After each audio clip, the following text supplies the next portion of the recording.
Ready? I'm going to cut that bit out. Hello and welcome to the first episode of Balls and Beers. Or Beers and Balls. Is it Beers and Balls? Balls and Beers. I think it's Balls and Beers. We don't even know the name of our own show, Will. I think it's Balls and Beers. Right, okay. But Balls anyway, this is where we talk about, standard pub talk, but we bring it to life. Chin chin. You got to drink, Ellis. I don't have to drink, Will. If you can't chink and not drink. Happy now. No, I'm going to do it again now. Do it again. Well, look, my name's Ellis Elaine, and this is my good bearded friend, Will Davies. Hello, everyone. Now, I said Davies there, and he didn't kick off. It's a funny story, that. Let's start with that, shall we? His name's got an E in it, so it's Davies. I knew you were going to bring this up. But I knew from day one, as soon as you mentioned we're going to do a podcast or some video, you're gonna dish my name. But he likes to be called Davis. Dish my name. So if there's any Davises out there without the E, please let us know. And if there are any Davies out there with the E, please let us know and There's tell only him. one way to pronounce it, and it's Davis. Look, at the end of the day, I'm not Elanier, am I? Who? Elanier. Elaine. Elanier. But anyway, moving on. Boring. Liverpool today. 7-0. Eric Ten Hag's army. Shocking. Shambles, Will. Shambles. It's almost as bad as Tottenham. Yeah, I can't really argue with today. I really wanted to argue today, but how can I argue with a 7-0 win? You can't. It just shows how poor United was today. They were absolute shambles. I don't even know what went wrong. I think it went wrong from the back to the front to the middle. They were absolutely atrocious. Liverpool, to be honest, weren't very good either. Weren't very good? No. We've just won 7-0. Yeah, but United were that bad. They were that bad that, let's be honest, Southampton could have beat them 8-0 today. No. Southampton could have easily... Liverpool have dominated the game from start to finish. Man United just didn't turn up. It's as simple as that. They didn't turn up, and we were quality. Everything we hit almost went in. You weren't quality. You played the long ball. You played the long ball. It was a counter-attacking game. That's what you played. You defended. Yeah, the last few goals were. Which again, I don't know how they defended because they got Trent and he's shocking. Oh my goodness me! All they did was kick the ball long, and then you had Nunes, who was pretty fast. He is fast. He's pretty fast. Rapid. He ran, and then passed. Yeah. Goal. Well, if they're going to leave the spaces for us, well, that's exactly what's going to happen, isn't it? They're going to leave the spaces. We'll just go direct. Again, yeah. United were terrible. So you can't class that your win on that anything because they were that bad. Right. They were that bad that you can't say that you were good. Okay, any Liverpool fans or Man United fans out there, please let us know what you think because this guy is talking was. Klopp out, mate. Klopp out. I don't know why Klopp is still managing, mate. Well, all he does is attack. Let's be honest. Look, I'm looking at you. Yeah, you. All he does is attack, and he leaves all the defending to Van Dijk. Pretty much in training, I'm pretty sure he goes, Van Dijk, you take the defensive training because I ain't got a fucking clue about defensive. Well, he has. He ain't. Well, he has. Of course he has. He's just kept a clean sheet, mate, against United, who are high flying. Rashford. Was Rashford playing today? Probably not. No. Well, he was. He was on the pitch for a good 70, 80 minutes, mate. It was useless. Pointless. Bruno Fernandes pushing linesmans. That's not a good advert for kids, is it? Let's face facts. Yeah. Embarrassing. That's again. What it's hard. It's really hard for me. I really wanted to just rip Liverpool a new one, and I can't. I can't do it. I don't know how much. There's only certain things I can pick at. All right, topic. And very, very small things that I can pick at because Liverpool were, they won 7-0. They did, and I think we're a great candidate for, if it happens, the Super League. I don't know what you signed for. I mean, you're a kind of a closet Tottenham fan. No, I'm not. You are. Your son supports Cov boy. We're in Coventry. We're at the Hare and Hounds pub in Cov. Boy. We're at the Hare and Hounds pub in Coventry, and he's wearing his jacket. Big up Hare and Hounds for letting us do this, by the way, as well. He's wearing closed off a whole room for us and all sorts. He's wearing his Cov City jacket like he's a big fan. His son supports Tottenham. He supports Tottenham, kind of, and he likes to see them do well. So his son's happy. I don't want to see my son upset. Exactly. I don't like getting to see him cry because he's that passionate about Tottenham. Yeah, but they're rubbish. I know they are rubbish. Yeah, but anyway, I know they are rubbish. So we're not talking about Tottenham, are we? If we look at the Premier League, if we look at the Premier League, Arsenal come back against Bournemouth, good result, poor start, but good result. Do you reckon they're going to win the league? No, mate. I don't think they will, but I always said that Leicester was never going to win the league. And Leicester just kept plugging away, but Arsenal have seemed to have dropped off. Yeah. They seem to have dropped off. They've lost a couple of recent games. They don't seem the same team that they was when they started. No, absolutely not. I mean, I don't know if it's just Jesus. You know, like they've got Jesus now. I think it's pronounced Jesus there, well, but we'll just bypass that. Yeah. When you've got Jesus playing for you, of course it's going to be a benefit, isn't it? Yeah, you know what I mean? Yeah, absolutely, yeah. Yeah, so we'll just gloss over that. The name part there is Jesus, his name, Gabriel Jesus. Well, I know you don't watch Mate, it's all stats. No one cares about that. Yeah, but Jesus. So you got Arsenal, Man City. I think Man City are going to win it. But if we look at the top six, you'd probably take Newcastle out there and put Chelsea in because that is the perceived top six. They're by far better than anyone else in that league. You say Newcastle there, I think they have been running their luck, haven't they? They have, yeah. They've had some good results and credit to them, to be honest. Yeah. You know, like they were a bottom league team last year. Yeah. If that, to be honest, we thought they were going to get relegated. The wheels have fallen off. Yeah, Eddie Howe, is he the man to take them forward? No, absolutely not. I don't think so. I think he's a manager that can manage players that are up and coming, but that's not what Newcastle want. Newcastle want big names. So it seems like you're not really answering my question. Super League or no? Sorry, what was the question? Super League or no? Do you want to see the European Super League? Do you think the top six are by far superior in the Premier League and shouldn't be wasting their time with the likes of Everton and Southampton and all these Mickey Mouse teams? We'll switch it back like 20 years, where the Premier League started. The Premier League is pretty much the Super League, you know, like back in the day, no one wanted the Premier League because they knew that there was going to be a massive influx of money. And the Premier League would go that much further than the Championship. Which it wasn't called the Championship then, but that's what happened back then. Mm-hmm. So like, if it happened now, I don't think the Super League would be. For me, if there is a Super League, you have to have a relegation and a promotion situation, which is a major problem. How do you promote somebody from different countries? Where's the Premier League? Yeah, they got promoted, they got relegated. With a Super League now, if two English teams finish bottom of the league, which obviously we won't because we're the best league in the world, but if we finish bottom of the league, how would you promote?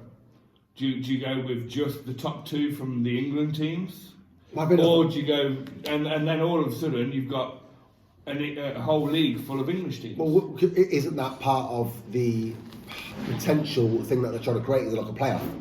The two top teams in whatever country play against the lower end teams of the European Super League, and that's how they get in. And then so it'd be like a little mini tournament. And it's rumoured that they will play it alongside their regular domestic season. So the Liverpool's, Man United and all that kind of stuff, even though Man United were dreadful today, as we've discussed already, they would go into the Super League, better than Liverpool, though. And it would almost replace the Champions League. That's what my perception is of it. And I believe that is far better, and I think will supersede any Premier League just because you're playing. Look at the games each week. Imagine watching PSG, Barcelona, Real Madrid every week. It'd be unreal. It would be great seeing them clubs week in, week out, because at the end of the day, it's not just about the clubs for me, it's about the players. There's so many players out there that are absolutely fantastic that we don't know that they are fantastic. You just see the stats. Yeah, of course, you don't actually see them week in, week out. So you ain't really got a judge on them. It's like with Haaland. You know, like Haaland done the business in Dortmund. Yeah. And then everyone said, "Oh, is he going to do it in England?" And he smashed it. And he has smashed it. He smashed it. And I'm sure there's many other players that would do that, but also there's players that wouldn't do that. You know, there's players that are going to excel for Dortmund. They're going to excel for Atletico. Other clubs, but they're going to come to the Prem and maybe flop. Yeah. You know, but do you think though the golfing class is just too big a gap now? They've got to superiorise themselves in the Super League, because teams that come up from the Championship, the likelihood is they're odds-on favourites every year to go straight back down because the gap is so big. Like if Cov come up this season, be honest, they're probably going to go back down.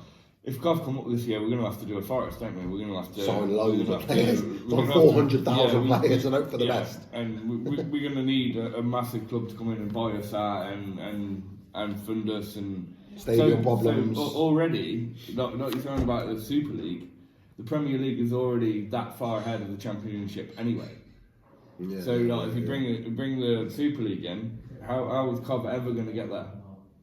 I don't think they do. Cov would never ever get there. I don't think they do. I think they just deal with the Premiership and that's it. I don't think they're big enough. You got to think these big clubs and the European Super League is all brands. You look at Man United, Barcelona, Liverpool, Arsenal now, Real Madrid, the brand, PSG. It's a brand. Who was the first ever team to top the Premier League ever? The first ever team to be at the top of the Premier League when the Premier League came out. Who was it? United. No, it was Cov. Well, they topped the Premier League. Cov topped the Premier League in the very first game. Okay, we were the first game. Who won that and season? then it was alphabetical order and Cov were top. Okay. But we were top for a second. Yeah. We were top. And that's their claim to fame, ladies and gentlemen. Thank you for tuning in. But yeah, I mean, I just think from a football fan. You're not drinking. Yeah, I am. It's called beers and balls. Beers and balls, yeah. You gotta drink All balls and beers. Ball balls. But the one thing I would say though is, from a fan's perspective, the Super League's grim. It's absolutely grim because you're playing half your games away in other countries potentially, and how are you getting there? That's a lot of money. I never even thought about that from a fan perspective, that you've got to travel. How much is it nowadays to just go to a Premier League team? How much is it? I mean, you can't get tickets. You can't get tickets these days. You can't get tickets. I think they do their ticket based on your postcode. You've got to be a Liverpool member and you've got to live in an L postcode to buy general sale tickets. So what would it be if you're in the Super League? You probably still can't buy Liverpool tickets unless you're in that postcode. So you can't go and see your team week in, week out. That for me says it all. That is definitely the wrong thing to do. I mean, like, football's supposed to be for the people. You know, we've got fancy sports, and we, like expensive sports where it's like it costs a little bit more. Football was always football. Pointless, absolutely pointless sport. You got the best guy, you win. Pointless sport. But football was always supposed to be that anybody can go and watch it, anybody can play it, anybody can do it wherever they are, where what I mean. No matter what walk of life they live in, they should be able to do it. And already now, because of the Premier League, never mind the Super League, the Premier League is the Super League in my eyes. Well, it is the Super League. It's, I mean, if you look at the fact that the Premier League, what was it? The numbers spent £1 billion this transfer window, or not this transfer window, but the year. That's just ridiculous. I can't even afford 20p for a Freddo. Well, yeah, I had to get the round in as well. That's how skint he is, bless him. My round. I bought that. He didn't. He definitely didn't. Well, you can tell he didn't because he's seeing his off. Mate, there's lemonade in that. No, there isn't. There's lemonade in that. Listen, calm yourself. It's a good point, this. Yeah. Takes the edge off it, the lemonade. But, so that's the Super League. Arsenal, don't think they're going to win it myself. I think Man City. You think it's going to be Arsenal's year, based on the Leicester heroics. A lot of money. Is the Premier League now the Super League? Would the European Super League actually benefit world football because you're playing across multiple different countries and the games and the quality? Stop you there, Rob. He's chatting a lot of crap, to be honest. I think what's happened with the screen? Low battery. I think they might want to know something about us. Right, yeah. We've been chatting a lot about but that ain't the reason why we're doing this, is it? No, not really. Really. Obviously, we'll talk about the top teams and the different leagues and all that, but there is a reason why we do this. In essence, we are coaches, we're players, we have been involved in football for a very long time, and we are bringing pub talk, a couple of pints, beer talk, to life. And we all sit around at pub tables and chat about VAR and chat about the Super League and who's going to win it, who's going to do this, who's rubbish, who's not, who's the next manager to get sacked and all this kind of shite. But we're bringing this now to you so everyone can have an input and we can all talk about it together as one big Also, forum. what we can talk about a little bit, probably more than a lot of others is grassroots. Yeah, the grassroots game. I mean, Ellis is. I've got to say, I don't like saying it, but he's an absolutely fantastic coach, top level coach. He's coached in America. He's got all B, A, C's, all them weird licenses that you get. And also like my son plays at a lower level, so we got the lower level angle. We're just trying to bring something totally different, but also the same. Yeah, we're talking about football, but we're trying to talk to the world effectively, hopefully, about the differences of experiences. And I'm hoping that you all get involved. So obviously, you know, we spoke a lot about Premier League and Super League and all that kind of stuff, but we will talk about the grassroots game and what it's like for, you know, the 12-year-old who's just been spotted by an academy and he's got to go on a 6 to 8 week trial, and how that feels to them psychologically and all that kind of stuff.